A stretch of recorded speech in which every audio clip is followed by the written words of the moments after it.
Bonjour, j'espère que vous allez bien. Euh, c'est avec grand plaisir aujourd'hui que je partage avec vous sur le psaume 118 où l'auteur il décrit comme le témoignage de vivre et pour raconter les œuvres de Dieu. Je vis pour raconter les œuvres de Dieu. Tu vis pour raconter les œuvres de Dieu. Alors, même au début du psaume, l'auteur commence à célébrer le nom de Dieu qui est bon et comment sa fidélité est pour toujours. C'est pas à une mesure, c'est pas dans un temps, c'est pas juste mise de côté pour un moment, mais sa fidélité est pour toujours. Et il parle comment le peuple Israël même, qui a été l'exemple de ce que Dieu a témoigné dans leur vie, de cette fidélité. L'auteur décrit la maison d'Aaron et on voit que Moïse était le choisi, appelé par Dieu pour diriger le peuple Israël. Et Dieu avait placé Aaron à ses côtés pour que Aaron puisse aider dans ce ministère. C'est comme un adjoint pour Moïse afin qu'il puisse euh, accomplir les promesses de Dieu par ce ministère. Mais dans le psaume plus spécifiquement, l'auteur décrit la maison du Seigneur comme la maison d'Aaron qui est là pour témoigner. La maison d'Aaron, c'est comme je disais, la maison de Mardoché témoigne, raconte les bienfaits de Dieu, les bienfaits du Seigneur Jésus. Alors la maison d'Aaron doit témoigner la fidélité de Dieu. Et c'est pas pour un temps, mais pour toujours. Et comment pour toujours la maison d'Aaron est là maintenant? Je vois plus d'Aaron. Aaron n'est pas là, le peuple Israël n'est pas là, mais Dieu inspire dans sa parole que ce témoignage, c'est un témoignage qui est pour toujours.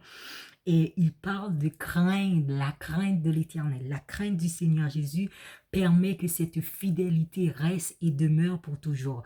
Et moi, aujourd'hui, et toi qui écoutes ce message, nous avons une responsabilité qui est de marcher dans la crainte de Dieu afin que cette promesse de la maison, de continuer à louer Dieu, puisse être perpétuelle dans notre vie, puisse continuer dans notre vie.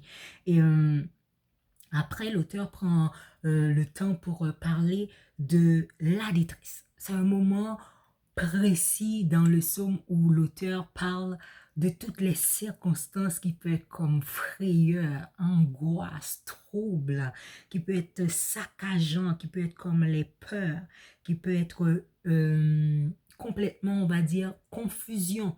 Mais de tout ça, et ces choses ne viennent pas, admettons, d'une fleur, d'un arbre ou d'un animal. C'est comme les humains. Et toutes ces frictions, on peut les avoir de peur, de frayeur avec une autre personne qui vivent avec nous dans nos relations, dans certains conflits. Des fois, on peut ressentir toutes ces pressions, oppressions sur notre vie. Et le Seigneur est pour nous le secours, même quand il y arrive ces circonstances, ces situations.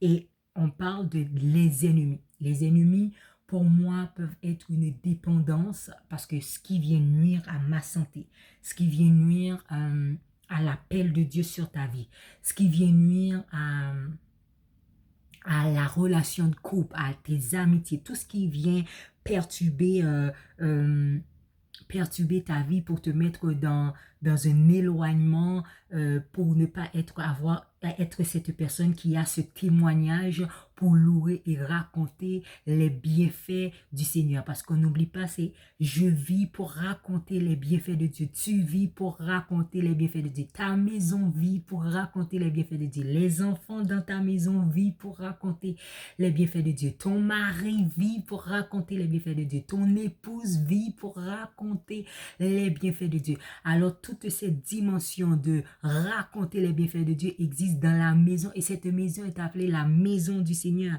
Et plusieurs angoisses peuvent surgir dans notre famille, au sein des relations, au sein des membres par rapport à l'Église, dans le corps de Christ. Mais Dieu nous donne sa présence, sa puissance qui pour nous retirer et nous enlever comme secours qui est toujours là pour nous délivrer de la main de l'oppresseur.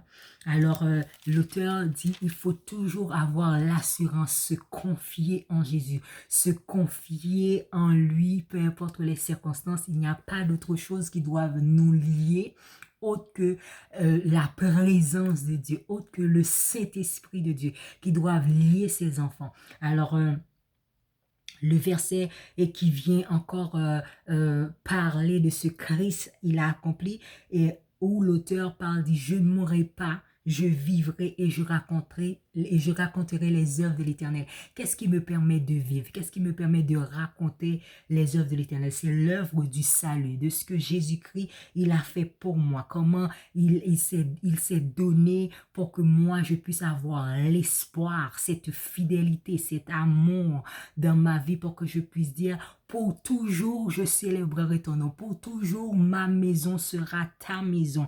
Et cette promesse est pour toi. Cette promesse est pour toi. Saisis-la par la justice que Dieu lui-même, où il s'est appelé la porte de cette maison.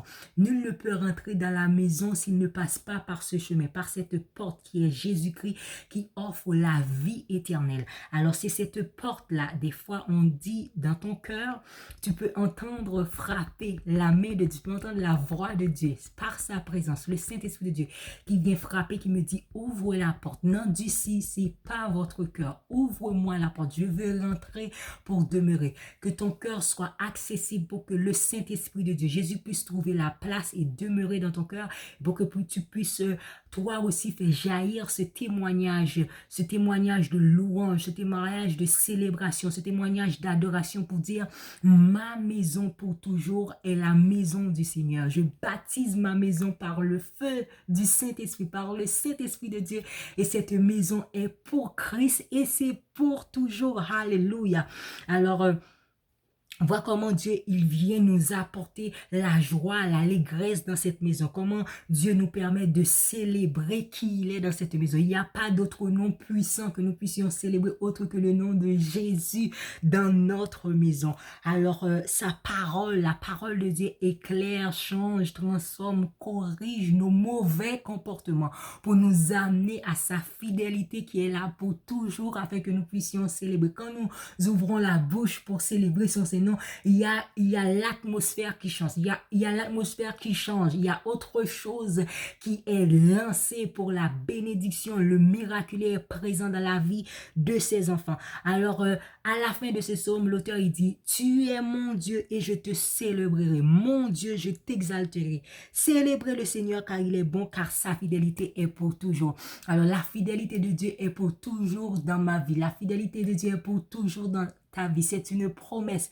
Et Dieu n'oublie jamais, n'abandonne jamais ses promesses envers son peuple. Alors aujourd'hui, sachez-le bien, vous êtes des personnes bénies, vous êtes des personnes abondamment bénies, vous êtes des personnes richement bénies, vous êtes des personnes que la joie, la paix, l'abondance même de Dieu est disponible pour vous. Alors recevez tout ce que Dieu veut apporter dans votre vie, non pas pour un contre-période, non pas pour un temps mis de côté ou mesquinerie ou complètement misogyne. Non, c'est la réalité de la parole de Dieu. Pour toujours, la joie de Dieu est toujours là. Pour toujours, la bénédiction de Dieu est toujours là. Et que ta maison, là où tu es, que tu as le courage et la conviction de saisir cette promesse, cette parole bénie, la parole de Jésus-Christ, et de déclarer haut et fort, moi et ma maison est bénie, moi et ma maison est la maison du Seigneur. Jésus-Christ est la porte et il demeure dans mon cœur, il demeure pour m'inspirer, il demeure pour m'instruire, il demeure, alléluia, pour me guider, il demeure, alléluia, pour changer ma vie, il demeure pour transformer, il Alléluia. Il demeure pour restaurer. Alléluia. Et je ne veux point d'autre que lui. Soyez abondamment bénis, soyez richement bénis et que la paix de Dieu repose sur votre maison pour toujours.